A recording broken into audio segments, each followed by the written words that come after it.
We are taking a look at the rules around weapons inside Buffalo City Hall after City Council member Ulysses Wingo refused to tell us whether he carries his gun to work or not. So we asked him that question after he brought a gun onto school property 2 weeks ago, you may remember. So 2 on your sides, Jeff Preval is holding people in power accountable tonight. And I wonder whether you are carrying now, whether you have carried before in the past in City Hall, and whether you, going forward, will continue to carry. Right. I'm sorry for the decision that I made. It was a mistake, and I wish I could take it back. But because Dr. Cash and the superintendent of the Buffalo Public Schools has an ongoing investigation, I really can't comment any further on that. Buffalo Councilman Ulysses Wingo wouldn't answer the question yesterday of whether he carries a gun in City Hall, which has strict policies against weapons, except for police officers. This question still remains 2 weeks after Wingo brought his gun, which was loaded at the time, into Riverside High before attending an assembly.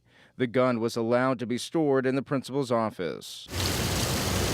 City Hall security is handled by Buffalo Police and a national security firm called G4S. Right next to metal detectors, there are signs posted prohibiting weapons of any kind. But things are different for city employees who just show their badge, and elected officials are allowed to walk on in. What does Buffalo Police know, if anything, about Councilmember Wingo's possession of his firearm and whether that involves City Hall? I can say that the Buffalo Police Department is not aware whether or not he has carried his firearm into City Hall. Even if he did? There would be no violation of any laws if he was to have his weapon in City Hall. That would be the case for anyone with a license, and they would be given the option of storing their gun in secured lockers in the basement of City Hall. Do you know if Councilmember Wingo has such an arrangement, whether he stores it here? I do not believe that he has utilized the storage of the weapon in the security office.